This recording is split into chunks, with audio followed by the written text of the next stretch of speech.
যারা পারেন ঠোঁট মিলিয়ে বলুন আল্লাহু লা ইলাহা ইল্লা হুয়াল হাইয়ুল কাইয়্যুম লা তা'খুযুহু সিনাতুন ওয়ালা নাওম লাহু মা ফিস সামাওয়াতি ওয়া মা ফিল আরদ من ذا الذي يشفع عنده إلا بإذنه يعلم ما بين أيديهم وما خلفهم ولا يحيطون بشيء من علمه إلا بما شاء وسع كرسيه السماوات والأرض ولا يؤوده حفظهما وهو العلي العظيم জোরে বলুন আল্লাহু আকবার। এই আয়াতের নাম কি বলেন তো? আয়াতুল কুরসি। 9টা বাক্য মিলে আয়াত, 9টা বাক্য জুড়ে আমার আল্লাহর পরিচয়।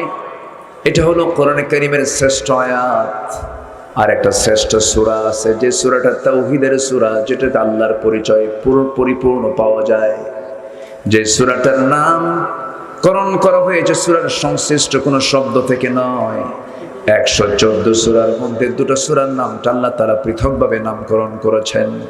যেরকম সূরা নাস, কুল আউযু বিরাব্বিন নাস, ফালাক, কুল আউযু বিরাব্বিল ফালাক, কুরাইশ লিইলাফি কুরাইশ, মাউন ওয়া ইয়ামনাউনাল মাউন, সূরা ফিল, আলাম তারা কাইফা ফাআলা রাব্বুকা বিআসহাবিল ফিল। প্রত্যেকটা সূরার নামকরণ হয়েছে সংশ্লিষ্ট সূরার কোন শব্দ সেখান থেকে চয়ন করে সূরার নামকরণ করা হয়েছে। কিন্তু শুধু 2টা সূরার নামকরণ করা হয়েছে পৃথকভাবে। একটা হলো যেটা দিয়ে আমরা নামাজ শুরু করি, সেই সূরার নাম কি বলেন? সূরাতুল ফাতিহা। ফাতিহা শব্দ সূরার ভিতরে নাই। আবার অনেকে সূরা ফাতিহা পারে না, কিন্তু আলহামদু পারে, আছে না? আবার এটাকে সূরাতুশ শিফাও বলা হয়। আরেকটা সূরা হলো যে সূরাটা শ্রেষ্ঠ সূরা, তাওহীদের সূরা, আল্লাহকে চেনার জন্য সবচেয়ে কমন, সবচেয়ে সংক্ষিপ্ত, মুখতাসার একটা সূরা। যারা পারেন ঠোঁট মিলিয়ে বলুন যে সূরাটা পড়লে পরে 3 বার পড়লে পরে গোটা কোরআন খতমের সমান সব আল্লাহ পাক তাআলা আমলনামায় দিয়ে দেন। সবাই বলুন কুল হুয়াল্লাহু আহাদুল্লাহুস সামাদ لم يلد ولم يولد ولم يكن له كفوا أحد। এই সূরার নাম কি? ইখলাস। সূরাতুল ইখলাস। যদি কোনো বান্দা এই সূরাটা নিয়মিত পড়তে পারে, 3 বার করে পড়বে, গোটা কোরআন খতমের সওয়াব হয়ে যাবে। এত বরকত, এত দাম, এত সম্মান এই সূরার কেন দেওয়া হলো? কারণ এই সূরার টোটাল অংশ জুড়ে কার পরিচয়? আসতে বলবেন না, কার পরিচয়? এই দুনিয়াতে কারো প্রশংসা করলে সে মানুষটা বেজার হয় না খুশি হয়? খুশি হয়। মানুষের প্রশংসা করলে পরে যেমন খুশি হয়ে যায়, আমার আল্লাহ তাআলার প্রশংসা যদি কোনো বান্দা করে, আমার আল্লাহ ব্যাপক খুশি হয়ে যান। যখন বান্দা নামাজে দাঁড়ায় যখন বলে আলহামদুলিল্লাহি রাব্বিল আলামিন, আল্লাহর সঙ্গে সঙ্গে দেরি না করে সঙ্গে সঙ্গে জবাব দিয়ে দেন হামিদানি আবাদি। আর রহমানির রহিম যখন বলে, আল্লাহ বলেন আসনা আলাইয়া আবাদি। যখন বান্দা বলে মালিকি ইয়াউমিদ্দিন, আল্লাহ বলেন মাজ্জাদানি আবাদি।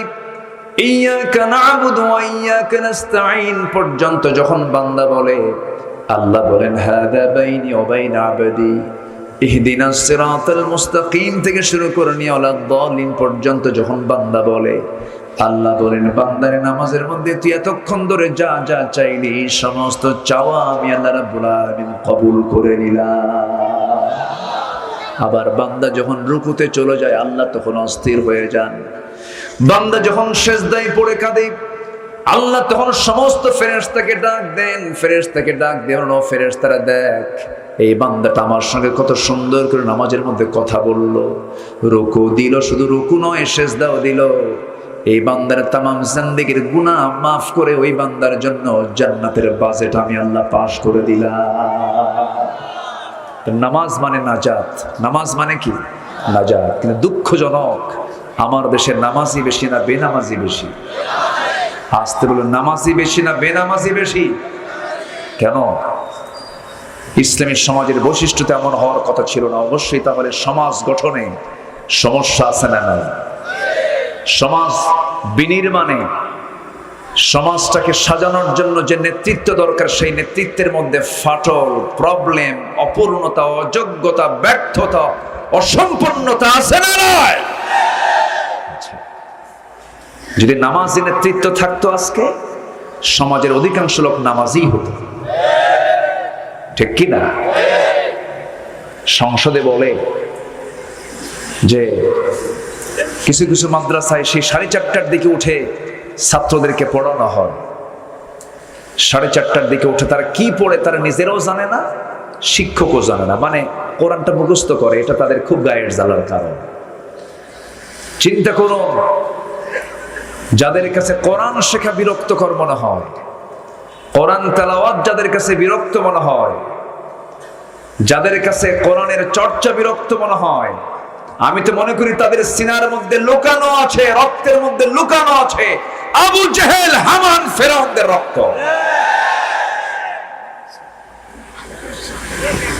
আজকে সমাজের বেশি অধিকাংশ মানুষ যদি কোরআন শিখতো, কোরআন যে সিনায় থাকে সে কখনো বেনামাজি হয় না, ঠিক কি না? শিক্ষার হার বেড়েছে না কমেছে? বলেন, আজকে সমাজ আগের তুলনায় শিক্ষার হার কমেছে না বেড়েছে? বেড়েছে। কিন্তু কোরআন শেখার যে হারটা সেটা কি বেড়েছে? বাড়ে নাই। কয়জন কোরআন পড়তে পারে বলেন? যে মাহফিল আমরা আসছে কোরআনের মাহফিল, যদি আমি বলি এখানে যারা আসছেন সহি করে কোরআনটা পড়তে পারেন কয়জন? সবার হাত কি উঠবে? আসতে বলুন, সবার হাত কি উঠবে? কিন্তু এটা কি উচিত ছিল বলেন? কোরআন শেখা, কোরআনটাকে সুন্দর করে তেলাওয়াত করা সবার জন্য সুন্নত ওয়াজিব না ফরজ? সুন্নত ওয়াজিব না ফরজ? ফরজ। অথচ সেই ফরজের জ্ঞান আমাদের এখনো অর্জন করা হলো না জাতীয়ভাবে। সম্মানিত ভাইরা, যার ছাড়া নামাজও হয় না, যার ছাড়া কি হয় না? নামাজও হয় না। অনেক কথা আছে, আস্তে আস্তে করে বলবো। আমাকে সময় দিচ্ছেন তো নাকি? কারো কোনো আপত্তি নেই তো? জোরে বলি ইনশাআল্লাহ। আমি কোরআন থেকে কথা বলবো। কার গায়ে লাগলো আর কার গায়ে না লাগলো এটা আমি দেখলে কি আমি কোরআন থেকে কথা বলতে পারবো? আসতে বলেন, পারবো? পারবো না। সুদ খাওয়া কি? আসতে বলে, সুদ খাওয়া কি? আজকে সমাজে সুদ কম না সুদ বেশি বলেন? তাহলে সুদের বিরুদ্ধে কথা বললে সুদখোর কি খুশি হবে? আসতে বলে, সুদখোর কি খুশি হবে? যে জেনা করে, যে মদ খায়, যদি মদের বিরুদ্ধে কথা বলেন সে মদখোর কি খুশি হবে? এই দুনিয়াতে বৈধ ব্যবসা বেশি না অবৈধ ব্যবসা বেশি? ক্যাসিনো, মদ, জুয়া, তারপরে পতিতাবৃত্তি, তারপরে গেমস, ফ্রি ফায়ার, পাবজি, যাই হোক, এই গোটা এই অবৈধ কারবার গোটা পৃথিবীতে বাৎসরিক এর বিজনেস হলো $2685 বিলিয়ন। যেরকম নাউজুবিল্লাহ, $2685 বিলিয়ন শুধু এই পতিতাবৃত্তি, তারপরে মদ, জুয়া, ক্যাসিনো, গেমস, সাথে অবৈধ এই যে অস্ত্রের যে মহড়া গোটা পৃথিবীতে চলছে। তো যারা এগুলোর সঙ্গে জড়িত আছে তারা কি কখনো চাবে জমিনে কোরআনের কোনো বিধান চালু হোক? আসতে বলবেন, চালু হোক। চাবে তারা? চাবে? চাবে না। আমার বন্ধুগণ, ভূমিকায় আমি কিছু কথা জেনে নিলাম, মূল আলোচনার দিকে আমি চলে যাচ্ছি, মূল আয়াতের দিকে আস্তে আস্তে চলে যাচ্ছি। সূরাটার নাম যেন কি বলেছিলাম বলেন? সূরাতুল বাকারা শেষ দিকের আমি 3টা আয়াতে কারিমা তেলাওয়াত করেছি। আল্লাহ রাব্বুল আলামিন তেলাওয়াতকৃত আয়াতের প্রথম আয়াতে 277 নম্বর আয়াতে মহান রাব্বুল আলামিন 4টা কাজের কথা বললেন। আল্লাহ বলছেন 4টা কাজ যদি তুমি আমার কাছে করে আসতে পারো, আমি তোমার জন্য 2টা রোগ তোমার জন্য চিরতরে